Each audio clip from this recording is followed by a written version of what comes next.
Assalamualaikum warahmatullahi wabarakatuh. Perkenalkan, nama saya Putri Malaysia dengan NIM 2003 20108. Saya ingin menjelaskan sedikit materi tentang pengawaan, yaitu biodiesel.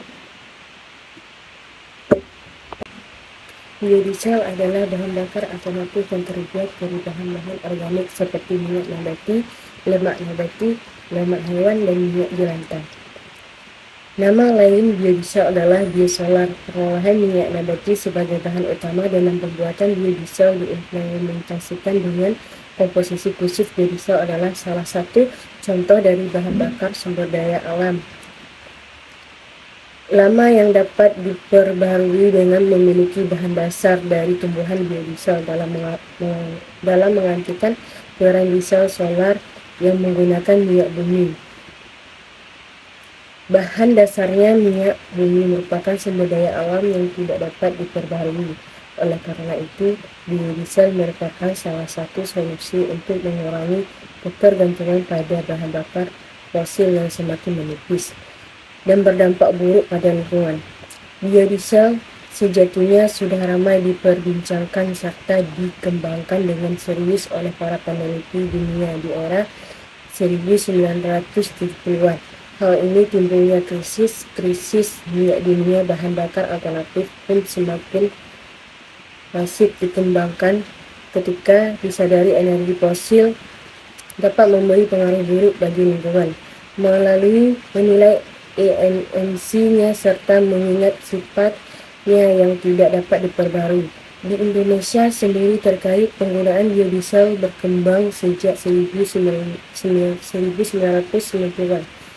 Peneliti Indonesia melakukan riset untuk biodiesel dari berbagai bahan baku seperti kelapa sawit, minyak jelantah, jarak pagar, dan minyak nabati, dan lainnya.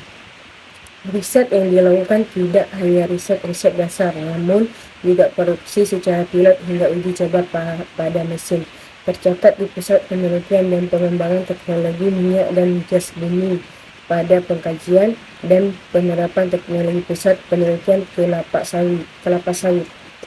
Lembaga Riset Perkebunan Indonesia dan Institut Teknologi Bandung menjadi institut awal yang meneliti biodiesel.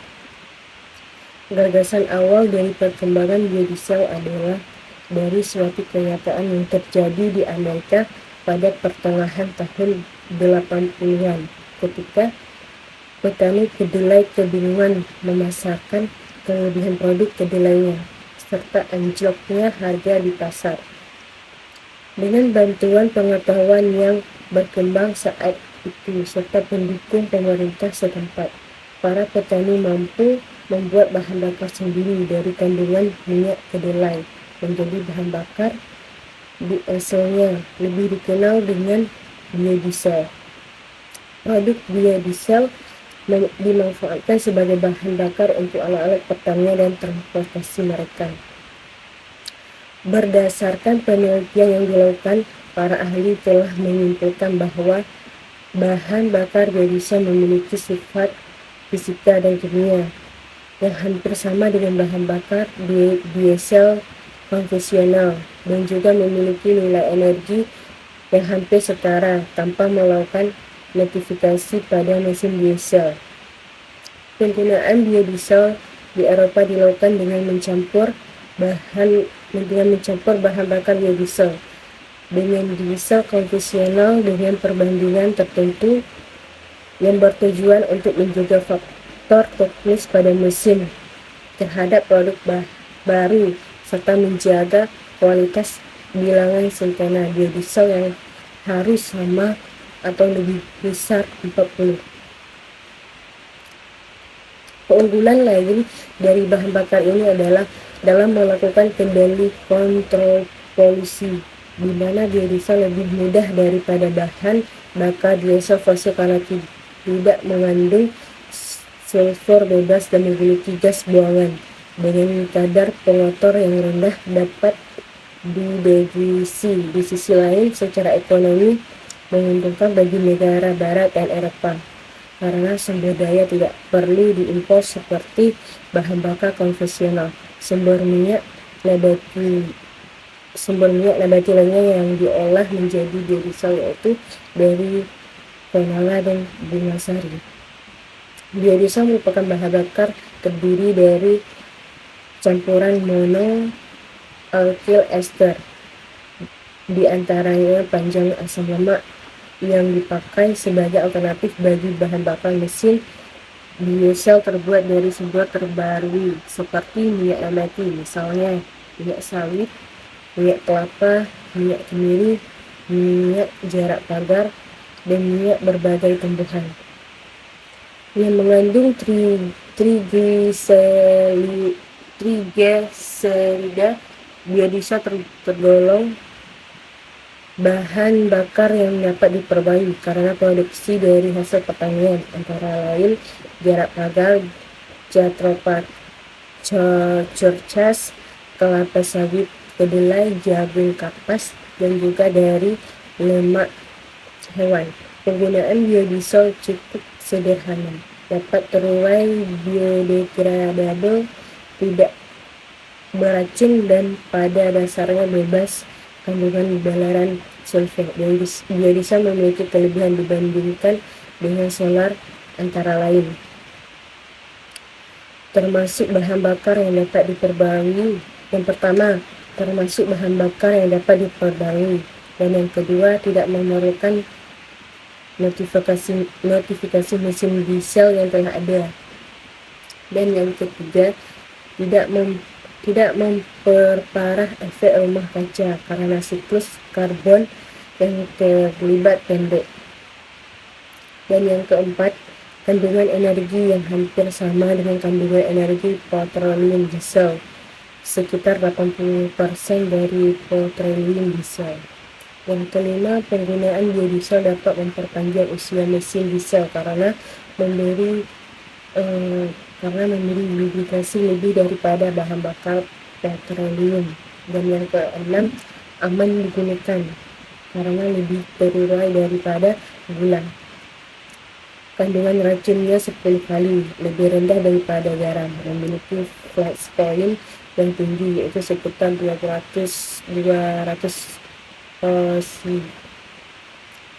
sedangkan bahan bakar diesel petroleum flash point-nya hanya sekitar 70 osi. Yang ketujuh, bilangan centena yang lebih tinggi daripada petroleum diesel. Yang kedelapan, hasil pembakaran dari biodiesel ini 90% mengurangi total hidrokarbon yang tidak terbakar. 75-90% mengurangi senyawa hidrokarbon aromatik. Secara signifikan mengurangi karbon monoksida dan 90% mengurangi risiko kanker. Faktor-faktor yang mempengaruhi reaksi transentrifikasi.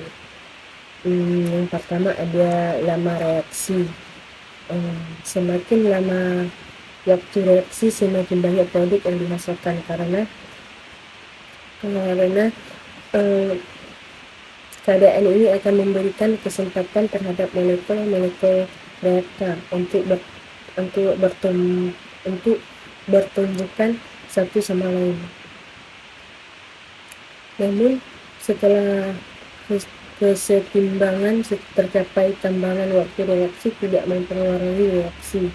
Yang lalu, rasio perbandingan alkohol dengan minyak, rasio molar antara alkohol dengan minyak nabati sangat mempengaruhi dengan metil ester yang dihasilkan. Semakin banyak jumlah alkohol yang digunakan, maka konsentrasi ester yang dihasilkan akan bertambah banyak.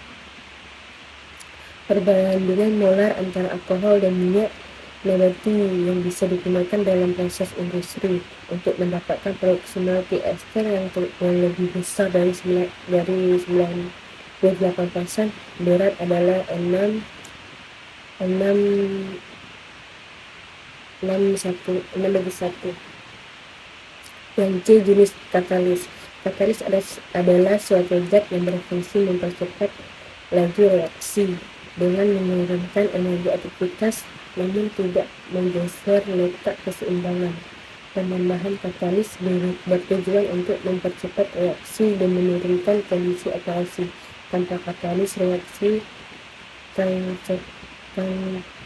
transeterifikasi baru dapat berjalan pada suhu 250 oC. Ketika reaksi selesai, kita akan mendapatkan massa katalis yang sama seperti pada awal kita tambahkan.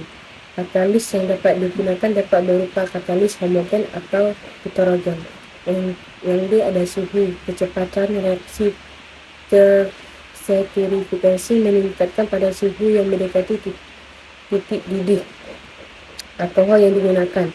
Suhu selama reaksi transeterifikasi dapat dilakukan pada rentang suhu 30 sampai 60 derajat Celcius dan dijaga selama proses tergantung dari jenis minyak yang digunakan dalam proses transeterifikasi perubahan suhu. Reaksi menyebabkan gerakan molekul semakin cepat. Tumbukan antara molekul reaksi meningkat atau energi yang dimiliki. Molekul bisa mengatasi energi aktivitas, dengan kata lain perubahan suhu akan mempengaruhi probabilitas atau peluang molekul dengan energi yang sama atau lebih tinggi dari energi aktivitas. Suhu mempengaruhi voltasitas dan densitas karena voltasitas dan densitas merupakan dua parameter fisik penting yang mempengaruhi pemanfaatan biodiesel sebagai bahan bakar. Semakin tinggi suhu penyebab gerakan molekul, semakin cepat atau energi kinetik yang dimiliki molekul reaksi semakin besar, sehingga tumbukan antara molekul reaksi juga meningkat. Yang E, pengadukan. Peningkatan kecepatan pengadukan meningkat kecepatan reaksi karena dengan pengadukan akan mempercepat pergerakan molekul dan membesar peluang terjadinya tumbukan antar molekul. Pada awal reaksi, pengadukan berfungsi untuk mendorong terjadinya difusi antara minyak sampai terbentuk metil ester. Yang F, yang selanjutnya ada lama waktu pengendapan setting. Lama waktu pengendapan berpengaruh pada proses transeterifikasi dua tahap, yaitu melakukan 2 kali proses transeterifikasi. Pengendapan bertujuan untuk memisahkan gliserol dan biodiesel. Waktu pengendapan metil ester mempengaruhi bilangan asam. Ketika pengendapan yang lebih lama, diduga tingkat oksidasi pada proses 2 tahap lebih tinggi daripada proses 1 tahap. Hal ini mengakibatkan bilangan asam menjadi lebih tinggi. Umumnya biodiesel cenderung mudah mengalami kerusakan oleh proses oksidasi dan hidrolisasi pada waktu penyimpanan karena adanya asam lemak tak jenuh yang merupakan penyusun komposisi biodiesel. Yang selanjutnya ada kandungan air. Keberadaan air yang berlebihan cepat menyebabkan sebagian reaksi dapat berubah menjadi reaksi sabun atau saponifikasi yang akan menghasilkan sabun sehingga meningkatkan viskositas. Terbentuknya gel dan dapat menyulitkan pemisahan antara gliseroda biodiesel. Dan yang selanjutnya ada metanol, jenis alkohol yang selalu dipakai pada proses transeterifikasi adalah metanol. Dan etanol merupakan jenis alkohol yang paling disukai dalam pembuatan biodiesel karena metanol CH3OH mempunyai keuntungan lebih mudah bereaksi atau lebih stabil dibandingkan dengan etanol C2H5OH. Karena metanol memiliki satu ikatan karbon sedangkan etanol memiliki 2 ikatan karbon, sehingga lebih mudah memperoleh pemisahan gliserol dibandingkan dengan etanol. Berikan dari metanol adalah Metanol merupakan zat beracun dan berbahaya bagi kulit, mata, paru-paru, dan pencernaan, dan dapat merusak plastik dan karet terbuat dari batu bara. Metanol berwarna bening seperti air, mudah menguap, mudah terbakar, dan mudah bercampur dengan air. Etanol lebih aman, tidak beracun, dan terbuat dari hasil pertanian. Etanol memiliki sifat yang sama dengan metanol, yaitu berwarna bening seperti air, mudah menguap, mudah terbakar, dan mudah bercampur dengan air. Metanol dan etanol yang dapat digunakan hanya yang murni 99%. Metanol memiliki massa jenis 0,7915 gram sampai 53 liter. Sedangkan etanol memiliki massa jenis 0,79 gram atau 53. Pembuatan biodiesel dari minyak nabati. Selanjutnya ada eterifikasi. Minyak lemak mentah tak jarang mengandung asam lemak bebas dalam jumlah besar. Asam lemak bebas adalah asam lemak yang berada sebagai asam bebas tidak terikat sebagai trigliserida. Asam lemak bebas dihasilkan oleh proses hidrolisi dan oksidasi, biasanya bergabung dengan lemak netral. Hasil reaksi hidrolisasi minyak sawit adalah emisi dan ALD. Reaksi ini adalah dipercepat dengan adanya faktor-faktor panas, air, pemanasan, dan katalis enzim. Semakin lama reaksi ini berlangsung, maka semakin banyak kadar ALD yang terbentuk. Kadar asam lemak bebas dalam minyak kelapa sawit biasanya hanya di bawah 1%. Lemak dengan kadar asam lemak bebas lebih besar dari 1%. Jika dicicipi akan berbau tinggi, namun intensitasnya tidak bertambah dengan bertambahnya jumlah asam lemak bebas.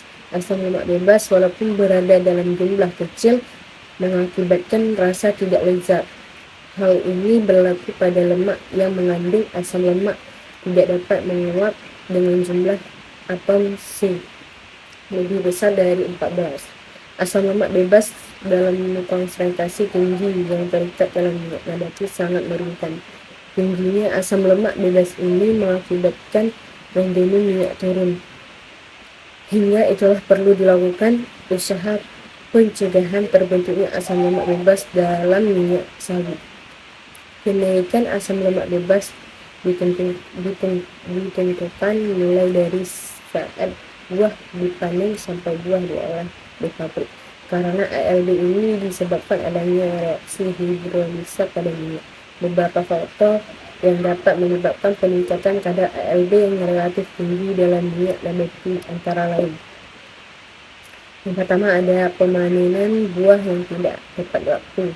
Yang kedua ada keterlambatan dalam pengumpulan dan pengangkutan buah. Dan yang ketiga pemumpukan buah yang terlalu lama.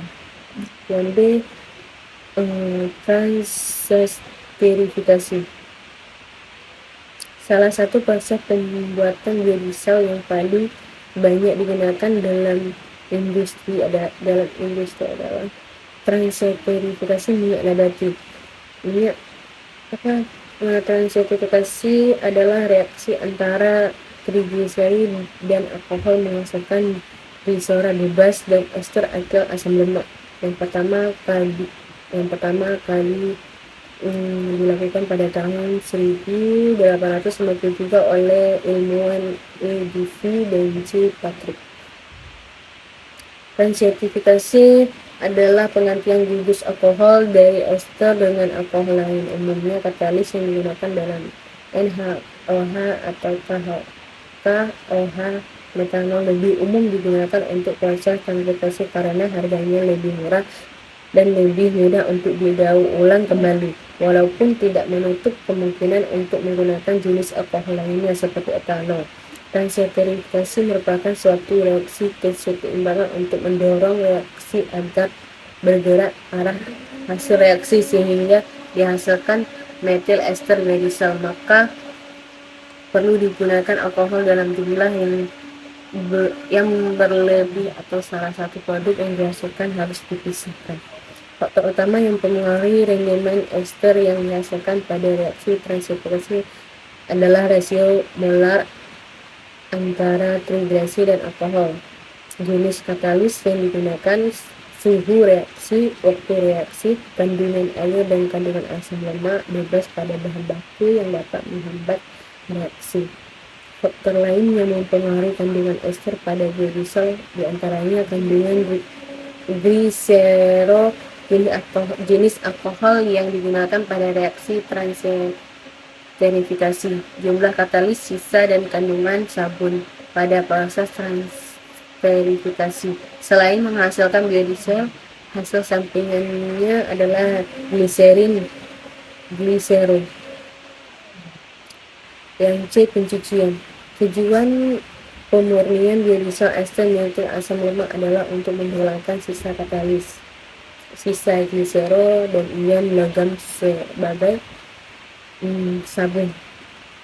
Ketiga zat pengotor tadi lazim berada pada fase ester metil asam lemak.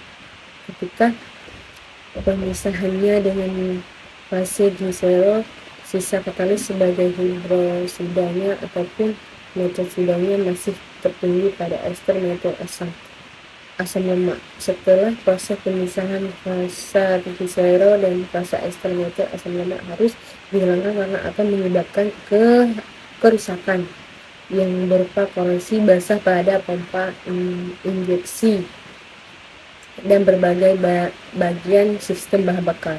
Sisa katalis ini mengakibatkan ester metil asam lemak akan bersifat pada yang seharusnya netral atau dengan keasaman 0,5 mg KHO atau g atau gram. Yang B ada pengeringan biodiesel. Langkah pemurnian selanjutnya adalah pengeringan, yaitu pemisahan ester metil asam lemak dari air dan metanol yang tersisa ketika proses pencucian biodiesel ester metil asam lemak dipanaskan selama 60 derajat Celcius dan divakum selama 30 menit.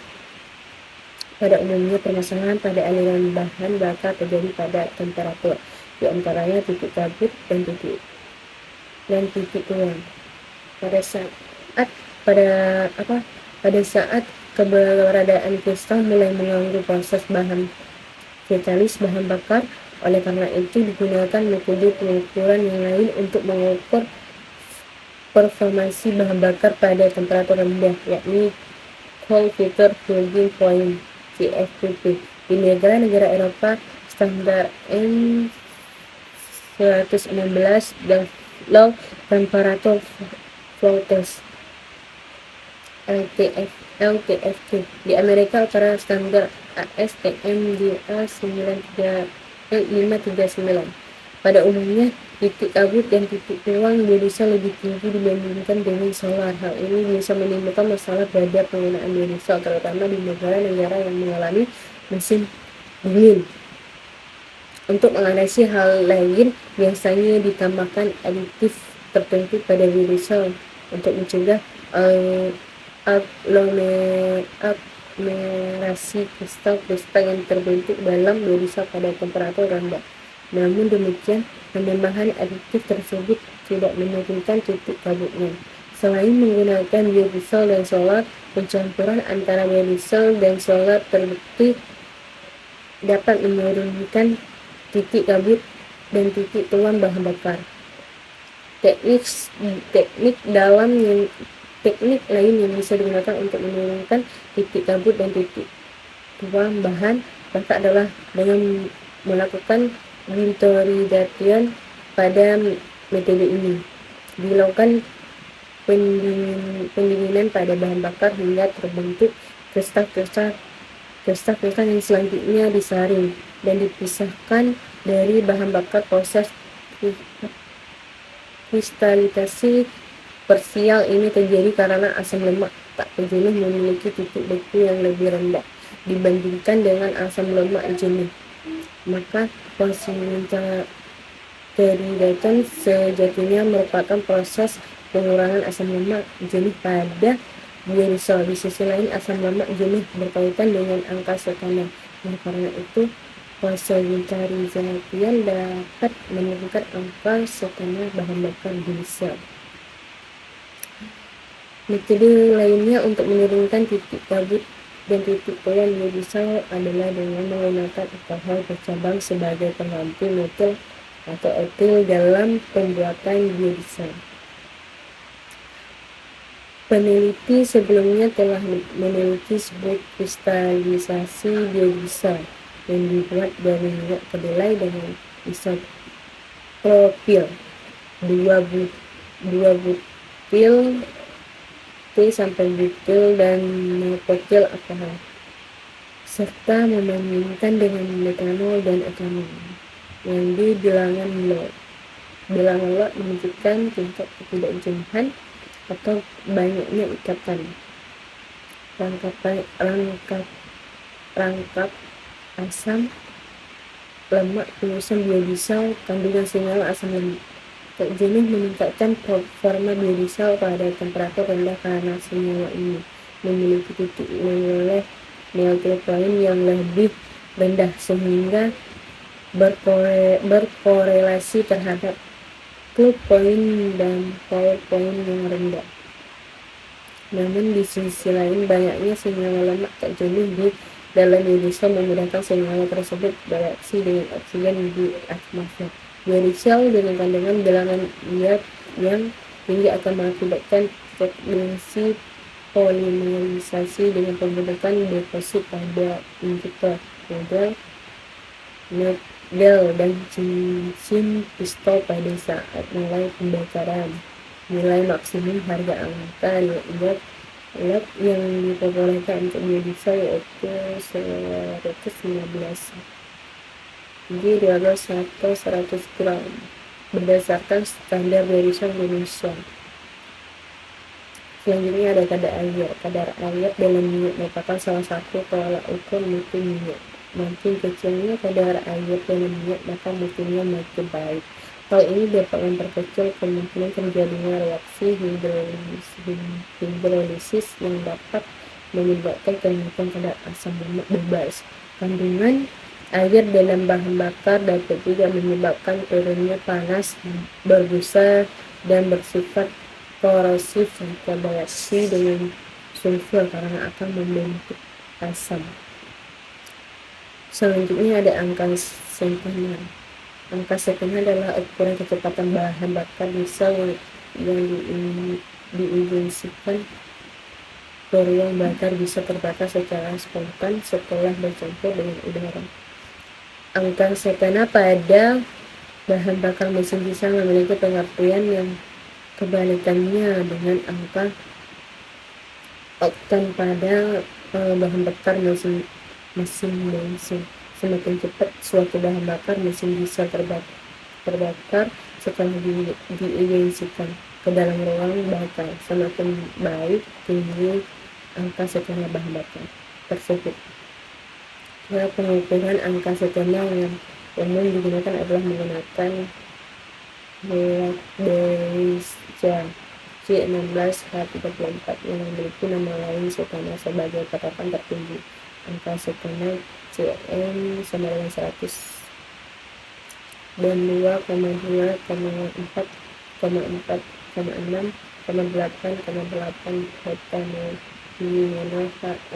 HNN yang juga memiliki komposisi C16H34 sebagai patokan terendah Cm sama dengan 15. Angka setana dalam standar biodiesel STM D613 minimum sebesar 47, sedangkan untuk standar Eropa contoh di Jerman D51606 minimum sebesar 49 dari kedua senyawa. Standar tersebut terlihat bahwa angka setana menurun seiring dengan berkurang panjang rantai karbon dan meningkatnya percabangan. Dengan demikian, hidrokarbon dengan rantai lurus lebih mudah terbakar dibandingkan dengan hidrokarbon yang memiliki banyak cabang.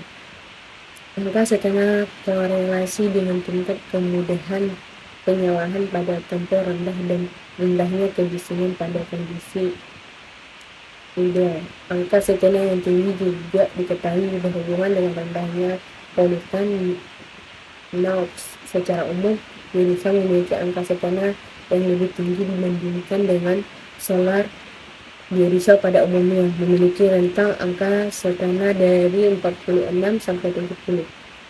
Sedangkan bahan bakar diesel nomor 2 memiliki angka setengah 47 sampai 55. Panjangnya rantai hidrokarbon yang terdapat pada metil ester asam lemak juga menyebabkan tingginya angka setengah biodiesel dibandingkan dengan solar. Sekian dari materi saya. Bila ada kata-kata yang salah, saya minta maaf. Saya akhiri. Assalamualaikum warahmatullahi wabarakatuh. Thank you for watching.